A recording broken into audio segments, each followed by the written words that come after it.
Hey friends, I love water brushes. There is no easier way for me to paint wherever I am. In bed, on plein air, in the car, on the plane, on the train, in the rain. Okay, maybe not in the rain. In any case, there is nothing more convenient or portable than a water brush. But I think in part because of that fact, they seem to mystify a lot of people and get a bad rap. No, they're not pretty to look at like a conventional brush, and yes, they're all synthetic.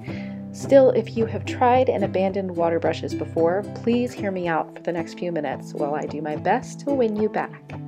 At first, I didn't love water brushes. I used them because I didn't have quote-unquote better brushes, and I experienced a lot of problems. I couldn't get a flat wash, my paintings looked anemic, there was too much water for glazing, blending, and other techniques, and I had lots of back runs. All of this probably sounds familiar to you. I've heard the same issues from many other painters. But today, I'm bringing you a few tips to help avoid those problems and embrace the joy of water brushes. Tip number 1, water control. Honestly, all these tips come down to water control, and that is just as important in conventional brushes as it is in water brushes. But with water brushes, that is complicated by the water inside the barrel and the fact that gravity, as well as the pressure of your grip on the barrel, produces water at the tip when we don't want it. So, keep a sponge or washcloth with your palette or in your free hand at all times. This is not just for cleaning your brush between color changes, it is an invaluable tool for controlling the water in your brush tip. Wiping your brush will buy you a few seconds of a dry brush, and that's the foundation of every technique you want to use with your water brush. Tip number 2, use your palette. This is also important for conventional brushes. I frequently see painters, including experienced pros, go directly from the watercolor pan to the paper. This results in a pasty or even chunky beginning of the stroke and a nearly invisible finish. Instead, pick up a stroke of paint from the pan and take it to your mixing surface and make yourself a puddle there.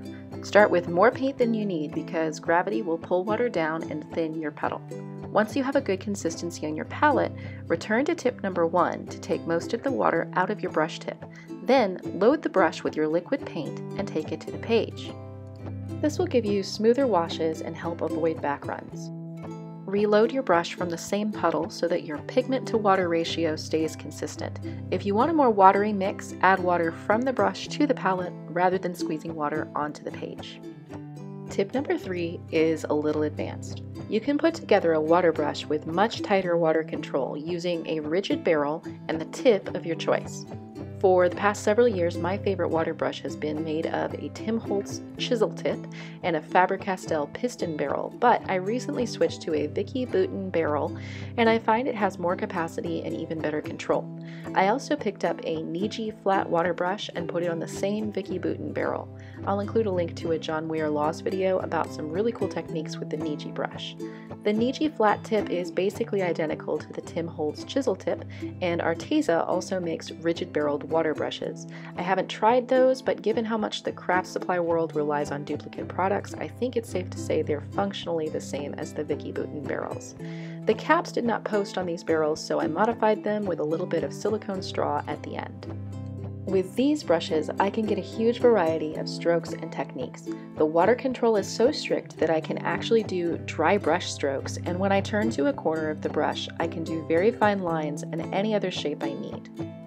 There is no water brush with perfect water control, and there will always be some flow while painting, so I follow the same tips with these brushes as I do with any flexible barreled water brush. This has allowed me to consistently make art with smooth washes and dark values, and I hope you find it also makes your painting process more enjoyable. Thanks so much for watching.